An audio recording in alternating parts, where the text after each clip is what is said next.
warahmatullahi wabarakatuh. Perkenalkan, nama saya Ati Zakiatul Latifah dari kelas 2 Informatika A. Di sini saya berada di Masjid Al-Hajar Kajiwatu di Taman Sari, Banyumas, Jawa Tengah. Nah, di sini masjid ini bukan hanya tempat untuk beribadah, tetapi memiliki filosofi dan sejarahnya tersendiri, yang dimana keunikan arsitekturnya menjadi daya tarik masjid ini. Mari kita telusuri sejarah dan keunikan arsitektur Masjid Jami Kajiwatu Al-Hajar ini. Nah, di sini saya sudah masuk ke dalam Masjid Kajiwatu Al-Hajar, Taman Sari, Banyumas, Jawa Tengah. Dan di sini masjid ini didirikan oleh Kiai Haji Abdullah Isa. Nah, yang dimana masjid ini dinamakan Al-Hajar. Nah, Al-Hajar ini berasal dari bahasa Arab yang artinya batu. Yang konon katanya masjid ini dibangun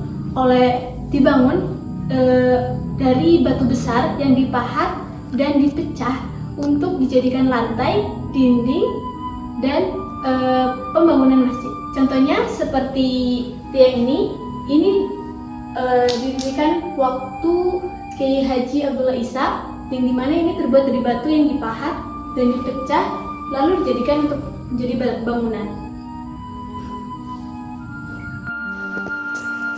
Masjid ini didirikan oleh Kiai Haji Abdullah Isa, seorang tokoh agama yang lahir di Kediri, Jawa Timur pada tahun 1851 dan kemudian menetap di Banyumas. Ide mendirikan masjid ini berawal dari saran gurunya, yaitu Kiai Haji Abbas dari Bantet, Cirebon. Sang guru menunjukkan sebuah batu besar yang terletak tidak jauh dari rumah Kiai Haji Abdullah Isa dan memintanya untuk membangun masjid dari batu tersebut. Dengan tekad yang kuat, Kiai Haji Abdullah Isa mulai mengerjakan pembangunan masjid dari batu besar itu. Proses pembangunannya bukanlah pekerjaan mudah. Batu besar itu dipahat sedikit demi sedikit hingga menjadi bagian-bagian kecil. Pecahan-pecahan batu tersebut kemudian digunakan untuk berbagai keperluan bangunan. Sebagian dijadikan lantai, sebagian lagi dibuat menjadi tiang dan dinding masjid. Konon, lokasi batu besar tersebut pada awalnya merupakan hutan yang angker dan dipercaya dihuni makhluk halus. Namun, Kiai Haji Abdullah Isa tidak gentar. Dengan dibantu beberapa pekerja, beliau terus memahat batu hingga akhirnya berdiri sebuah masjid kecil. Masjid ini diresmikan pada tanggal 6 Desember 1877 yang tercatat dalam prasasti di masjid. Bangunan awal terbentuk tajuk yang dalam bahasa Jawa berarti tempat untuk menata watak dan moral. Dari segi arsitektur, Masjid Al-Hajar Kajiwatu Taman Sari ini mengadopsi gaya tradisional Jawa yang kental. Bentuk atapnya limasan terpancung dan tumpang yang merupakan ciri khas masjid-masjid kuno di Jawa. Gaya ini merupakan warisan budaya pra-Islam yang kemudian diberi makna baru.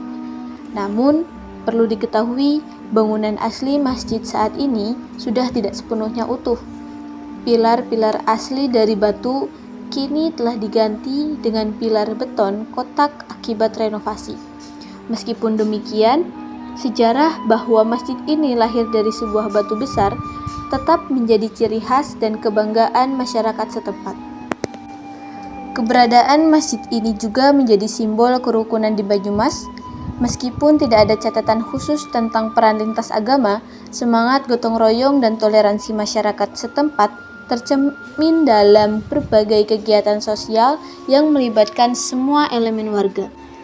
Sebagai mahasiswa dan seorang muslim, saya belajar banyak dari Masjid Al-Hajar ini. Ketekunan Kiai Haji Abdullah Isa dalam memahat batu besar menjadi masjid mengajarkan kita tentang kesabaran dan tidak mudah menyerah. Nilai-nilai inilah yang juga tercermin dalam kehidupan masyarakat Banyumas yang penuh toleransi. Masjid Al-Hajar Kajiwatu adalah pengingat bahwa Islam Nusantara adalah Islam yang akomodatif terhadap budaya lokal. Dari sebuah batu besar, lahir tempat ibadah yang menjadi pusat peradaban. Mari kita lestarikan warisan ini.